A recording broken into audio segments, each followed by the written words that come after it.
నమస్తే సార్. మరి last week ఆదివారం అయితే ఇక్కడ వర్షం పడడం జరిగింది. మరి గత 5 ఏళ్ళు జగన్మోహన్ రెడ్డి గారు ఒక ఇటుక కూడా అమరావతిలో పెట్టినటువంటి పరిస్థితి లేదు. మరి హెచ్ఓడి టవర్స్ కట్టిన చోట వర్షపు నీరు కొద్దిగా నిలిస్తే దాన్ని పట్టుకుని అమరావతి మునిగిపోతుంది, అసలు అమరావతి రాజధానిగా పనికిరాదని చెప్పేసి వైసీపీకి చెందినటువంటి కొంతమంది వ్యక్తులు అయితే రకరకాల ప్రచారం చేస్తున్నారు. అమరావతికి భూమి ఇచ్చినటువంటి రైతుకి అది వాళ్ళ ప్రచారం పైన మీ అభిప్రాయం ఏంటండి? అందరికీ నమస్కారం.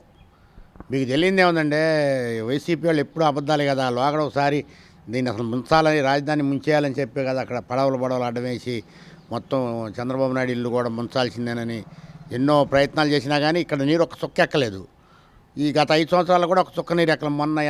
మొన్న వానకి ఎక్కడ నీళ్ళు ఉన్నాయి, అంత ముంగలు ఉన్న నీళ్ళు ఆ టవర్స్లోనే లోపల ఉన్న నీళ్ళే, ఆ నీళ్ళే ఉన్నాయి. ఆ నీళ్ళే తీసి వీళ్ళంతా బూటకంగా చూపిస్తున్నారు. కానీ మా రాజధానిలో అయితే మాత్రం ఎక్కడ చుక్క నీరు ఉండదండి. వాస్తవం చెబుతున్నా. ఇవాళ మరి ఈ రాజధాని పనులు ఎట్టి పరిస్థితులు ఆగవండి. ర్యాకెట్ కన్నా కూడా స్పీడ్గా జరుపుతున్నాయి ఇక్కడ. ఎందుకంటే ఒక విజయనగర ముఖ్యమంత్రి ఉన్నాడు, ఆయన అన్నీ ఒక వరుసవారీగా చేసుకుంటూ వస్తున్నాడు. పనులు మొదలుపెట్టారు. వర్షం రోజు సాయంత్రానికి వర్షం పడుతుంది. వర్షం పడతా కానీ పొగులే జరుగుతున్నాయి. మరి అన్ని పనులు జరుగుతున్నాయి. అక్కడ బిల్డింగులకి పెయింట్లు వేయటం కానీ, సిఆర్డీ బిల్డింగులు కానీ, మరి రోడ్లు రిపేర్లు కానీ మొత్తం జరుగుతూనే ఉన్నాయి. ఎక్కడ పని ఆగదో. చట్టబద్ధతతో పాటు ఈ రాజధాని పనులు కూడా బ్రహ్మాండంగా జరిగిపోతున్నాయి. సామాన్యమైన లేబర్ వచ్చారా, 20,000 మంది వచ్చారు, ఇంకా 20,000 మంది వస్తారంట. మరి ఇప్పుడైతే ఈ వాగులు వంకలు కూడా ఇవి కూడా సరిచేస్తున్నారు. ఎట్టి పరిస్థితుల్లో వాళ్ళు అన్నమాట ప్రకారం 2028 కల్లా రాజధాని కంప్లీట్ చేస్తారండి. నారాయణ చెప్పిన మాటల ప్రకారం 3 సంవత్సరాలు పూర్తి చేస్తామని. అది సార్. మరి ఇప్పుడు మన మోడీ గారు మే 2వ తారీఖున అయితే ఇక్కడ పునఃప్రారంభానికి అమరావతి అయితే రావడం జరిగింది. జగన్మోహన్ రెడ్డి గారిని కూడా రమ్మని చెప్పి ఆహ్వానం అయితే అందించారు. మరి అసలు ఆయన అంతకు ముందు రోజే బెంగళూరు వెళ్ళిపోవడాన్ని మీరు ఏ విధంగా భావిస్తారు? ఆయన ఒక దొంగ అండి. ఆ దొంగకి ముఖం చెల్లదు వచ్చి డయాస్ మీద ఉండటానికి.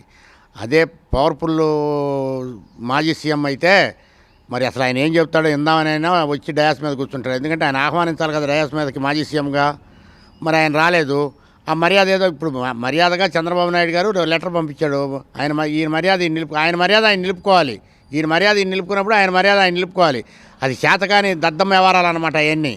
అందుకనే ఆయన రాడు ముఖం జల్లక మరి రాజధాని ఇట్లా చేశాను నేను అనే స్వభావంతో కానీ దేంతో గతంలోనే రాలా. ఆయన తొలిసారి ప్రమాణ స్వీకారం తొలిసారి శంకుస్థాపన చేసినప్పుడే ఆయన శంకుస్థాపనకు రాలా.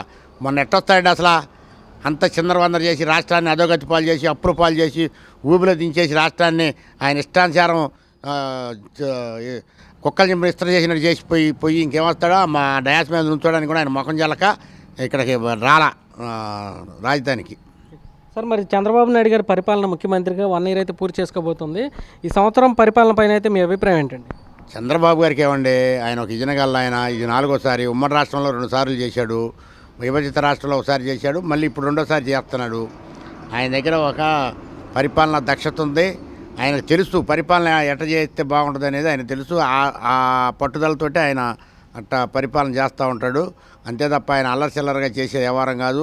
ఆయన ఏమన్నా ఒక రౌడీ లాగనో ఒక గోండా లాగనో వ్యవహరించడు. ఆయన సాత్వికంగా ఒక సాధు జంతువులాగా పరిపాలన చేస్తాడు. పరిపాలన తెలియనివాడికైతే హడావిడి పడతాడు. కానీ ఆయనకు పరిపాలన మొత్తం తెలుసు కాబట్టి ఆయన మరి బ్రహ్మాండంగా మరి 15 రోజులకో 20 రోజులకో క్యాబినెట్ మీటింగ్ వేస్తున్నాడు, అమరావతి మీద మీటింగ్ వేస్తున్నాడు, పోలవరం మీద మీటింగ్ వేస్తున్నాడు, అన్నిటి మీద మీటింగ్లు వేస్తున్నాడు. రాష్ట్రాన్ని ఒక గాడిలో పెడతాడండి ఖచ్చితంగా. ఎట్టి పరిస్థితుల్లో కూడా ఎవరు ఆలోచించాల్సిన పని లేదు. ఇంకో సంవత్సరంలో రాష్ట్రం గాడిలో పడిపోయినట్టేనండి. జై అమరావతి, జై అమరావతి.